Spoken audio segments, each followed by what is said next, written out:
Assalamualaikum warahmatullahi wabarakatuh. Nama saya Fatmawati Sumoro Putri, absen 11 dari kelas 11 AKL SMK Negeri 43 Jakarta. Di sini saya akan mempresentasikan mengenai menganalisis kebutuhan sumber daya usaha dari mata pelajaran produk kreatif dan kewirausahaan. A. Pengertian manajemen.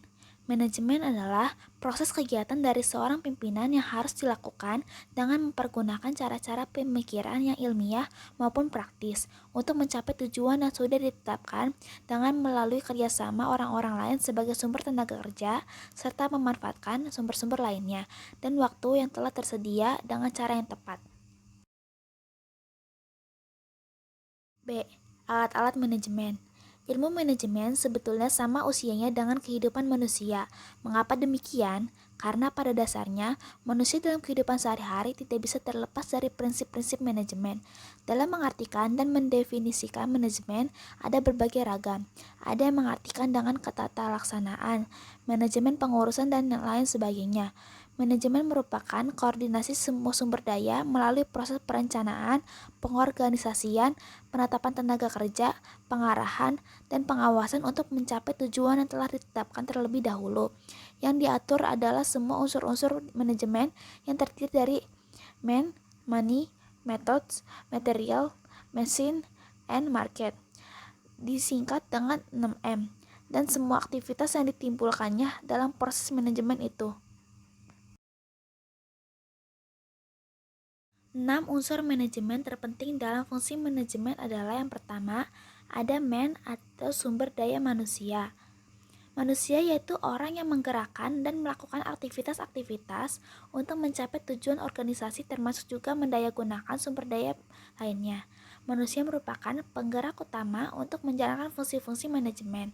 Unsur manusia meliputi beberapa hal yang harus diperhatikan meliputi jumlah, harus sesuai dengan formasi dan kebutuhan, persyaratan, seperti kemampuan, pendidikan, keterampilan, pengalaman, komposisi, misalnya unsur pimpinan, unsur pelaksana, teknis, unsur administrasi.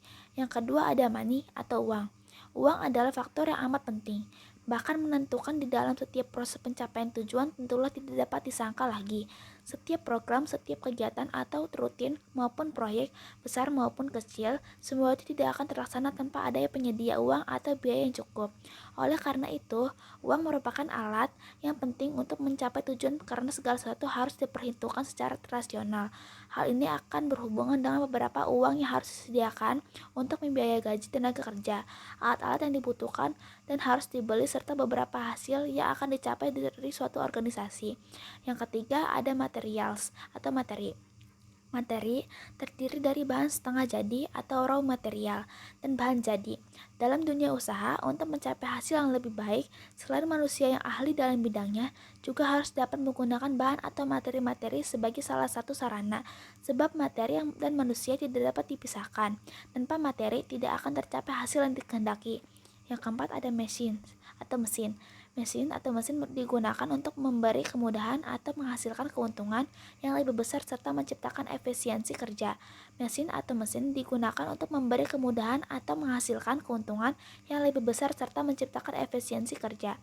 Yang kelima, ada metode. Dalam pelaksanaan kerja, diperlukan metode dan metode kerja. Suatu tata cara kerja yang baik akan memperlancar jalannya pekerjaan. Sebuah metode dapat dinyatakan sebagai penetapan cara pelaksanaan kerja suatu tugas dengan memberikan berbagai pertimbangan-pertimbangan kepada saran-saran, fasilitas-fasilitas yang tersedia, dan penggunaan waktu serta uang dan kegiatan usaha. Yang keenam ada market atau pasar. Pemasaran adalah sistem keseluruhan dari kegiatan usaha yang ditujukan untuk merencanakan penentuan harga, mempromosikan dan mendistribusikan barang, jasa, ide kepada pasar sasaran agar dapat mencapai tujuan organisasi. Memasarkan produk sudah barang tentu sudah sangat penting sebab bila barang yang diproduksi tidak laku, maka proses produksi barang akan berhenti. Market atau pasar. Market atau pasar merupakan faktor yang selalu berubah-ubah sesuai permintaan pasar dan bukan merupakan kebijakan dari manajemen.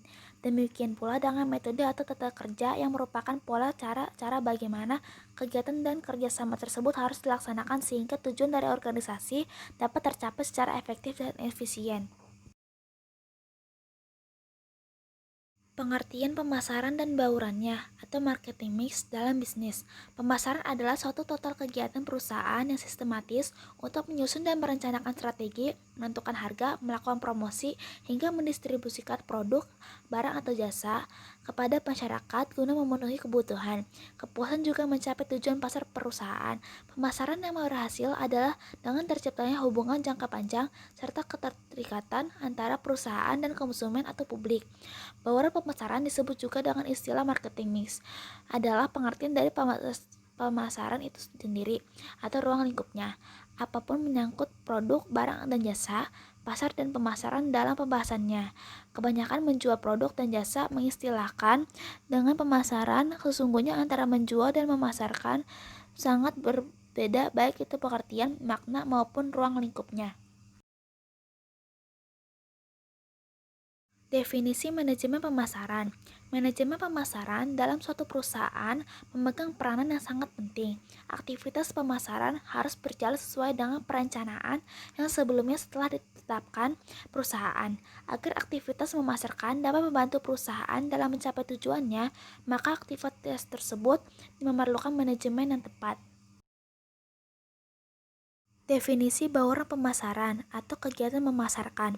Marketing mix mencakup identitas dari suatu produk yang ditawarkan oleh produsen ke konsumen, baik itu fisik hingga atribut-atribut lainnya yang menyertainya.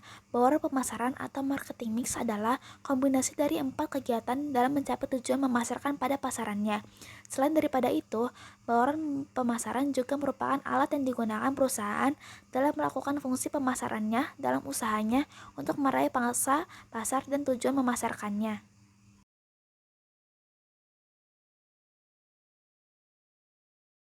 Menurut McCarthy dalam Kotler dan Keller yang dialihbahasakan oleh Benjamin Molla, lebih jauh di bawah ini dapat dijelaskan mengetahui klasifikasi alat-alat pemasaran menjadi 4 kelompok yang disebut juga dengan 4P, yaitu 1. Produk atau produk. Produk merupakan segala sesuatu yang ditawarkan ke suatu pasar untuk memenuhi kebutuhan atau keinginan.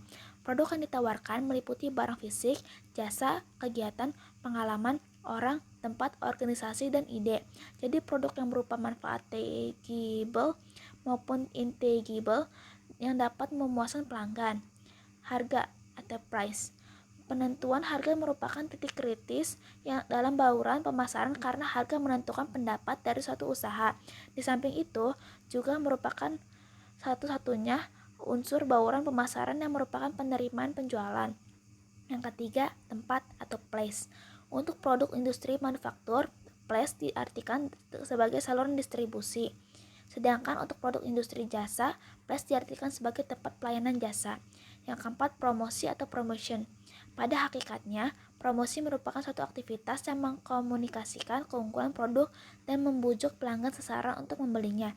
Ada 5 macam alat promosi yang dapat digunakan, yaitu 1. Periklanan atau advertising, yaitu banner, brosur, poster. Yang kedua, promosi penjualan atau sales promotion, yaitu diskon, potong penjualan. Yang ketiga ada publisitas atau publicity, yaitu customer service, public relation. Yang keempat ada penjualan pribadi atau personal selling, yaitu ada salesman. Yang kelima ada pemasaran langsung atau direct marketing, yaitu website. 3P untuk marketing mix jasa. Jasa sendiri sangat berbeda karakteristiknya dengan produk, maka untuk jasa marketing mix ditambah 3 lagi, yaitu yang pertama ada orang atau people. Orang adalah semua pelaku yang mempermainkan peranan dalam penyedia jasa, sehingga dapat mempengaruhi persepsi pelanggan. Elemen-elemen dari people adalah pegawai perusahaan, konsumen, dan konsumen lain.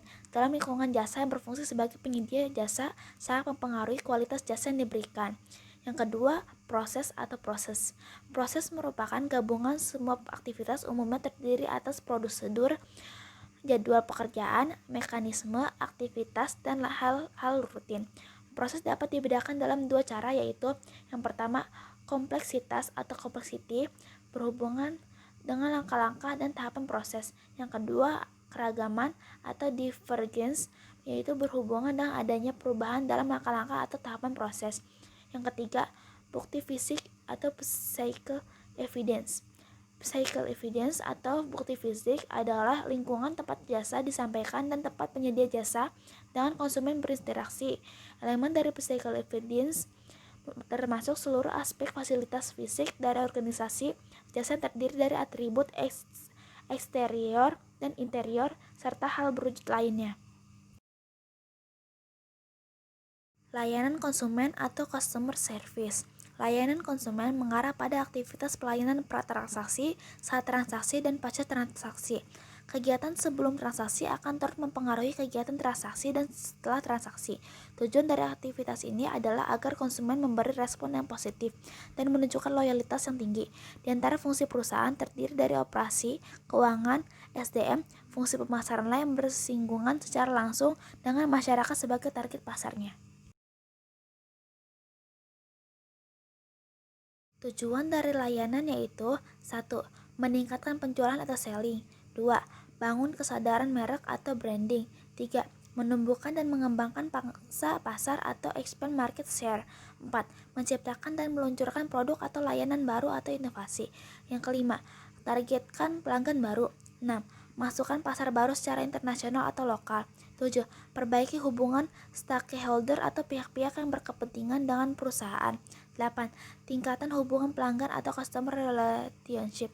Yang kesembilan, perbaiki komunikasi internal. 10. Tingkatkan keuntungan atau profit. Ada 8 strategi penetapan harga yang paling sering dilakukan, yaitu 1. Strategi penetapan harga produk baru. Yang kedua, strategi penetapan harga yang sudah mapan. 3. Strategi fleksibilitas harga. Keempat, strategi penetapan harga lini produk. Kelima, strategi leasing. 6. Strategi bundling pricing. Yang ketujuh, strategi kepemimpinan harga. Yang kedelapan, strategi penetapan harga untuk membentuk pangsa pasar.